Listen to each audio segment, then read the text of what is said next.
Okay, we're now joined by our race winner, Shane van Gisbergen. Congratulations, Shane. Maybe just open us up with some thoughts on the experience here in Mexico City and this dominant performance that you just showed us.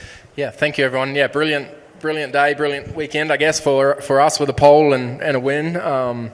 Yeah, I really am stoked for Safety Culture to get a great result with them. We've had speed with them on the car, but never had a great result. So amazing to win with an Australian company on the car. And yeah, just thank you so much to the Trackhouse guys, Chevy, ECR Engines, and everyone who's supported us and dug deep. You know, it's been a tough start to the year, but there's been a lot of bright spots lately, a lot of progress. And yeah, today was that last stint. You know, I struggled to enjoy it because I'm just praying that a yellow wouldn't come out, but the car was just like unreal, just so balanced. And yeah, I kind of took off to a lap time and thought, oh, maybe the 48's cruising, maybe he's not, and then they just blew off. So it was yeah, those last 10 or 15 was pretty special. Excellent. Well, if you have a question, please raise your hand. We'll start here with Jenna, then Jordan, Holly, then Bob. Hey Shane, Jenna Fryer with the AP. I've got two questions for you. The first one, you had this totally weird weekend with the plane, and then I guess you were sick. Yeah. What ailment did you have? How did you get sick? Do you have any idea? I have no idea. I've been so careful, you know. I try to treat it like when I go to Asia, you know, just drink bottled water and be careful when you shower and brush your teeth with bottled water, you know. So, yeah, just yesterday after qualifying, I just went really downhill and couldn't keep anything in. Everything just went straight through me. So I missed a lot of stuff pre-race, which was a shame. So I apologize to people for missing that. And, yeah, they gave me a couple of whatever it was, and it took a while in the race to feel better. I felt really queasy, and you know, my mind was clear, but my body just, like, I had so much pressure in my stomach. But yeah, crazy weekend, and everyone dug deep, you know, everyone banded together, and you know, there was engineers arriving yesterday right before qualifying and mechanics the night before that. Like, it was a skeleton crew really on Friday. So credit to everyone who banded together and come up with a plan, and yeah, it ended up amazing. And you mentioned, you know, it's been a tough year. This win gets you into the playoffs. Like, yep. What second life does that give you? How are you feeling now? Yep. It means everything to us. You know, that's essentially why I'm here, right? So, but I am getting better and more competitive in ovals. I said earlier, my average oval running position's gone from 85th to 10th to 20th or 10th to 15th on a good day. Like, we're really making a lot of progress, and I've sort of just not been forcing it, you know. I've been methodical, got better every week, I feel like, and it's been really fun working with my 88 crew the last, all year, but the last couple of months, yeah, it's been great to show some improvement and be competitive. Jordan Bianchi, the Athletic, kind of following up on that, you know, there's 5 road courses during the regular season. What is the pressure like going into one of these races, knowing, I mean, it's one of 5 to get kind of in the playoffs, where things are at for you guys? I didn't let it get to me this week, but there probably was, you know, like, yeah, the way we've been going, and you know, that expectation every week that the 88's going to be up the front on any right-hand corners. So, yeah, I guess there is, but we handled it pretty well. Like, the atmosphere in the team, we were really stoked yesterday, but didn't lose focus. You know, there's no points for pole position, but you know, my laps yesterday were terrible. If I put all my sectors together, we would have been lights out. You know, so we still had a lot of work to do to the car, but yeah, I guess we just kept our heads down. There was a stretch in the race there where you were behind Ty Gibbs. I was curious, were you just kind of, I don't want to say lagging laps, were you just kind of riding there, or were you biding your time, or was that he's just faster at that moment? A bit of both. I tried to really get to him because he was pushing 10-10s, it looked like. But as soon as I pushed and was in dirty air, like, the brakes just cooked themselves, the engine temp went up, and yeah, like, the thin air really affects the car. So yeah, I just kind of backed off, but it was all sort of track position. Like, if I was out front, he would have had the same problem behind me, you know. So, yeah, it would have been really interesting to see how that strategy played out at the end. Lucky for us, but yeah, he was driving really well. Holly. Hi, Shane. Holly Kane with the NASCAR Wire Service. I wanted to ask you a little bit. It seemed like after your last pit stop, you were a little unsure that maybe there was something wrong, something wasn't tightened or whatever. Maybe you could tell us what that was. Yeah. And if you want to answer that, and then I'll follow. Yeah, we just, you know, you run such a low tire pressure here, and when the tire's cold and baggy, it's a weird tire, and it feels like the car was moving. And I just asked for reassurance, really, and they reviewed the tape, and they told me multiple times the wheels were tight. So yeah, after that last restart, it felt terrible, but 2-3 laps later, the tyres come up to pressure and we were okay. So, yeah, the first set of tyres was like that too. It's just these tyres feel really odd, yeah. That must be hard as a driver to kind of talk yourself down and say, I trust in what they're telling me. Yeah, I had so many noises and stuff going on those last few laps and begging not for a yellow and stuff like that. So it's a real relief here when you get to that white flag and can enjoy the last lap.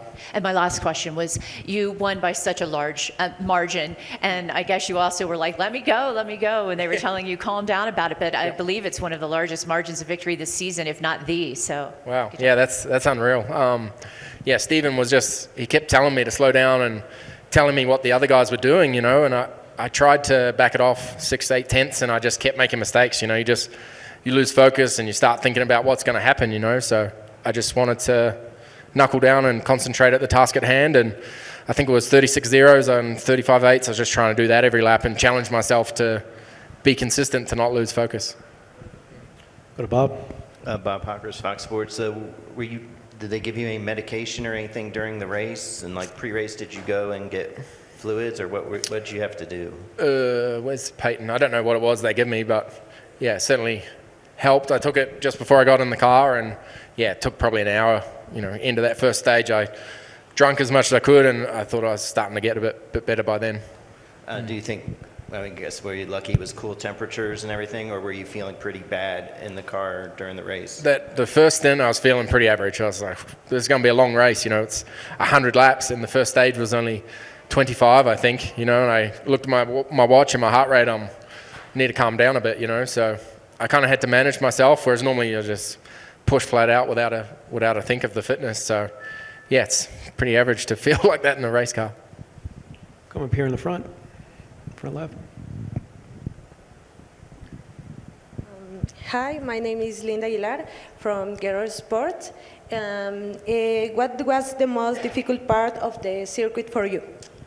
Ooh, probably the restarts. Yeah, it felt kind of like, not that I've ever led a super speedway, but how you took off at the restarts, you really needed to time the guy behind you to try to get a push, and if you didn't, you'd get just swallowed up, which I did on a couple of them. So, yeah, that's the kind of restarts I don't have experience at, I guess, or enough skill yet to place myself in the right spot. So, yeah, I definitely need to improve that, but, yeah, that's probably the hardest bit was the restarts.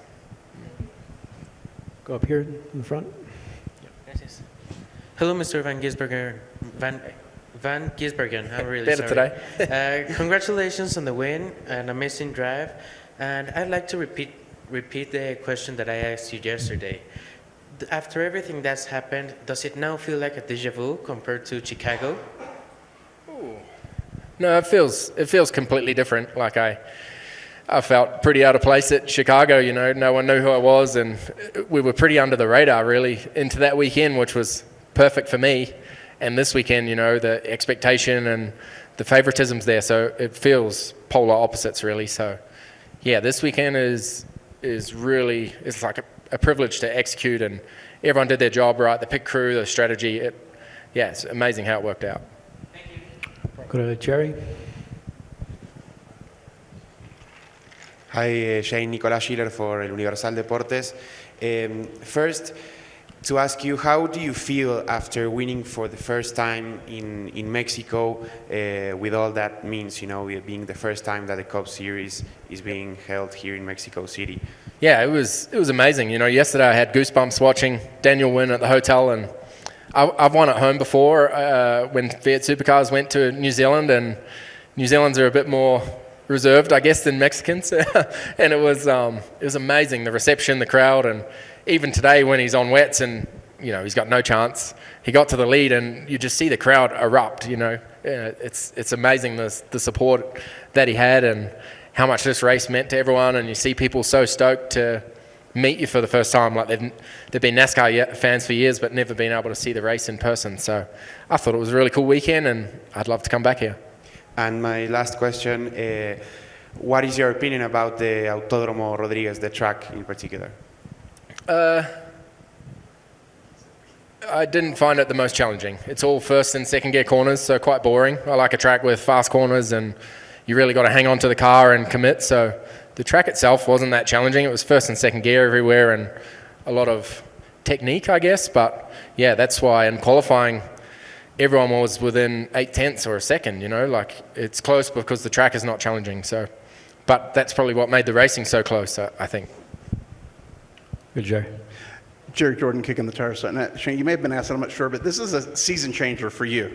This is, I mean, you're in the playoffs. This is huge, and it can be could be a career changer. What's your emotions? What's your taken away from this win, especially in a historic race down here for the first time in the Cup Series? Yeah, as I said earlier, that's why I'm here, to win road races, you know, but I'm not here to run last on the ovals either. I need to keep getting better, and, you know, to justify being a Cup Series driver, I need to be performing on the ovals too. So I feel like we're really making strides, but yeah, this is what I'm here to do, make the playoffs, put another Trackhouse car in the playoffs, and yeah, I can't wait to do the victory lunch during the week at Trackhouse and just see how stoked everyone is there. Like you see the effort everyone puts in, and they don't get the glory, you know, they're just stuck at the shop. So I love, you know, taking that and sharing that moment with them during the week.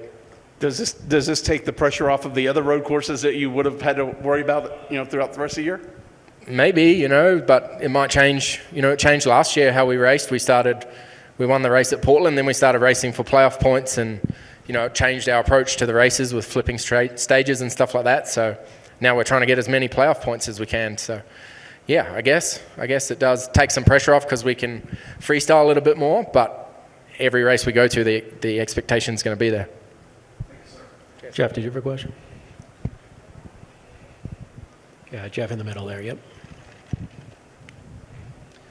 Are you feeling well enough to celebrate tonight, or is this going to be something that impacts you and you're just going to go back and go to sleep, or how are you feeling now? I'm going to mix some Red Bulls with some adult beverages, yes.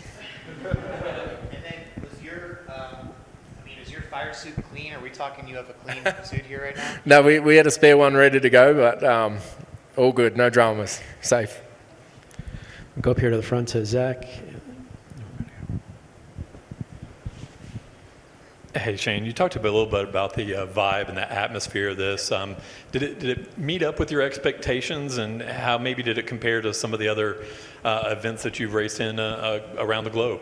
Yeah, I tried not to have expectations coming here, just have an open mind. It's a fresh place, and, you know, I did as much study as I could, but I didn't know, you know, how we were going to be received, what the city would be like and stuff like that. So yeah, it's a cool place. I'm not a city person, so I'm looking forward to getting back to the farm at Mooresville and chilling out, but it's a cool place.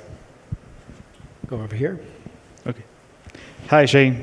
Congratulations. I would like to ask you, do you think that Mexico should stay in the NASCAR Series Cup calendar for the next years? And how important is the voice of you as drivers for making this possible? Thanks. Is it not locked in for next year? No. Okay. Well, I'd love to come back. It's always cool going to different places, but I have no say in it. So, but yeah, I think everyone seemed to enjoy themselves. The racing was cool, so I'd love to come back. Go over here. Yep. Hi, Shane, Angie from Reuters. I'm really curious about what Max Verstappen told you. Like, I'm amazed to hear that you said like the track wasn't challenging at all. Yep. So I'm curious, did he say that? Well, I just look for every advantage I can. You know, I know he's raced here in the rain, and he's a friend of mine. And I walked out onto pit road this morning, and it was amazing how slick it was. You know, normally on a wet circuit, you know, the tarmac has grip and the white lines are slipperier. It was the opposite. It was like ice, how slippery it was out there. So I just reached out to him. Was the grip online, offline? What kind of techniques did he use? And yeah, he didn't say too much, but it's it's always good to get a little leg up, you know. Thanks. And we'll take two more, Israel in the back, and then we'll wrap over here. Shane, I wouldn't, this is a fun fact. I wouldn't call myself like your lucky charm, but I was in Chicago in 2023 when you won in your NASCAR Cup Series debut, and now I'm here. Would you like to come to Pocono next week? The question is oriented into this question. How much are you willing NASCAR in 2026 has a new venue? Because obviously, like, those are the places you're shining bright.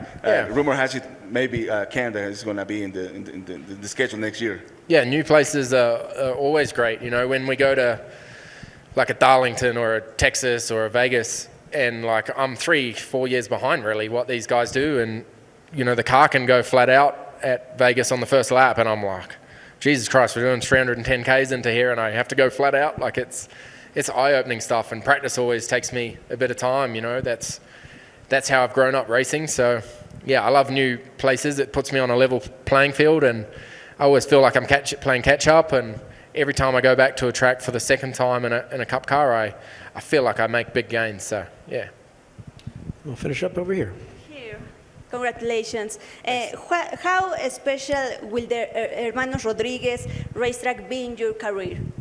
Oh, certainly up there. Yeah, I've been very lucky to take part in some great races, win a few majors, I guess, and yeah, this is certainly up there. It probably hasn't sunk in yet, but yeah, I've as I said, been lucky to race in Europe, Asia, and I've never raced here, you know. So yeah, it's you know, there's a couple of places left I'd love to go and race, but yeah, I'm stoked to tick off another cool race. Well, congratulations, Shane. Thank you so much, and good luck in Pocono next weekend. Thank you, everyone.